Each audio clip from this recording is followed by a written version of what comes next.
उत्तर प्रदेश की योगी सरकार अपराध पर लगाम लगाने के लिए लगातार कदम उठा रही है।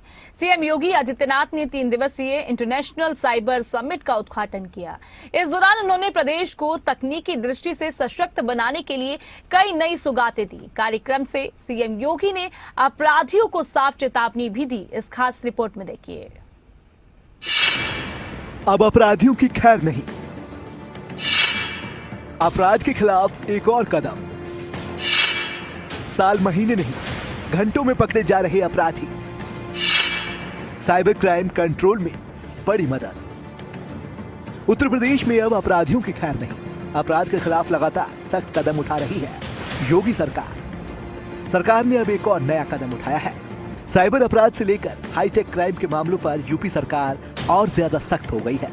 न्याय सुनिश्चित करने और अपराधियों को सबूतों के आधार पर सजा दिलाने के लिए तकनीकी का मजबूत होना बेहद जरूरी था और इसी दिशा में उत्तर प्रदेश ने एक और बड़ा कदम बढ़ाया है।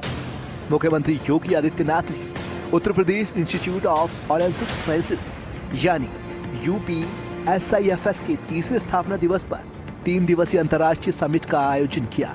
इस 3 दिवसीय अंतर्राष्ट्रीय समिट में साइबर युद्ध के आयाम, बहुपक्षीय कानूनी ढांचे, फॉरेंसिक और रणनीतिक उपाय विषय पर चर्चा हो रही है। इस अवसर पर सीएम योगी ने बड़ी घोषणा करते हुए कहा कि साइबर अपराधों से निपटने के लिए जल्द ही साइबर मुख्यालय स्थापित होगा।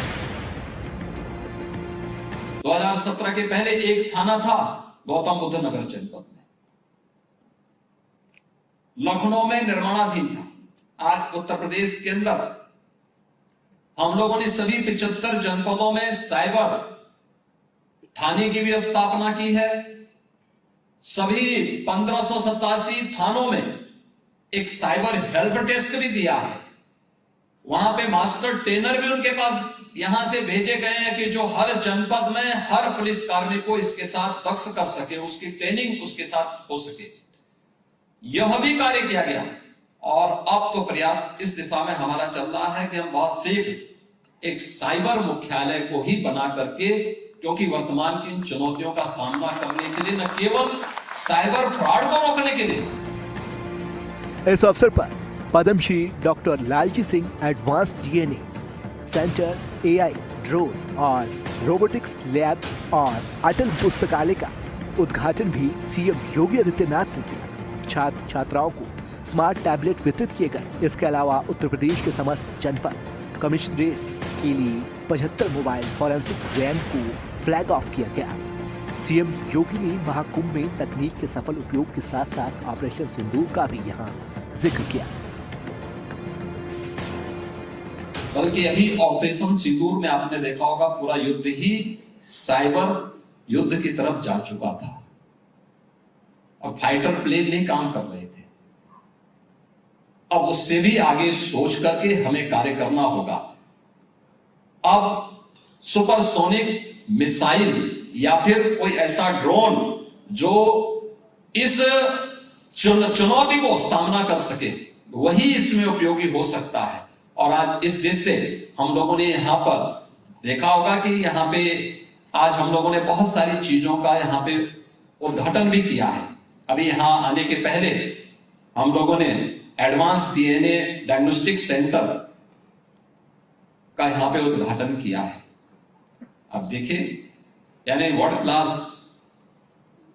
DNA डायग्नोस्टिक लैब यहाँ बनी हुई है। जो छात्र यहाँ पढ़ रहे हैं उनके लिए भी और जो लोग यहाँ पे ट्रेनिंग करेंगे उनके लिए भी हम लोगों ने आज यहाँ पर इसका शुभारंभ किया है। उत्तर प्रदेश में अब अपराधी ज्यादा देर तक पुलिस की गिरफ्त से बाहर नहीं रहते। आधुनिक तकनीक और बेहतर व्यवस्थाओं की वजह से अपराधियों को 24 घंटे या 48 घंटे में ही पकड़ लिया जाता है। तकनीकी और फॉरेंसिक विज्ञान के उपयोग से अपराधियों को 24 से 48 घंटों के बीच ही पकड़ा जा रहा है, जो 2017 से पहले असंभव था। गया जब उत्तर प्रदेश पुलिस भागती थी और पीछे से अपराधी या कोई दुर्दांत माफिया उसको दौड़ाता था।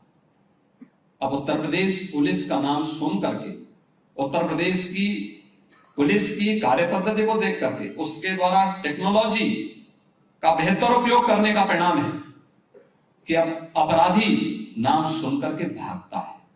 उसके मन में एक भय होता है उसके मन में कानून का भय भी है और उसके मन में जीरो टॉलरेंस की उस नीति का भय भी है जो उसको कानून के दायरे में ला करके सजा दिलाने में सहायक होता है। और जब तक यह भय नहीं होगा, एक कॉमन मैन के मन में विश्वास नहीं आप पैदा कर सकते, उसको पैदा करना है। पिछले 8 सालों में उत्तर प्रदेश में कानून का राज स्थापित हुआ है। प्रदेश सरकार अपराध और अपराधियों, भ्रष्टाचार और भ्रष्टाचारियों के प्रति जीरो टॉलरेंस की नीति के तहत काम कर रही है, जिसके सार्थक परिणाम भी सामने आ रहे हैं। योगी सरकार के फैसलों से बिल्कुल साफ है, योगी सरकार की अपराध के लिए जीरो टॉलरेंस की नीति है। वहीं सीएम योगी आदित्यनाथ ने पुलिस को आधुनिक तकनीकों के साथ अपडेट होने के लिए निर्देश दिए हैं। साथ ही भविष्य की चुनौतियों के लिए तैयार रहने का भी आह्वान किया है। न्यूज़ डेस्क, खबरें अभी तक।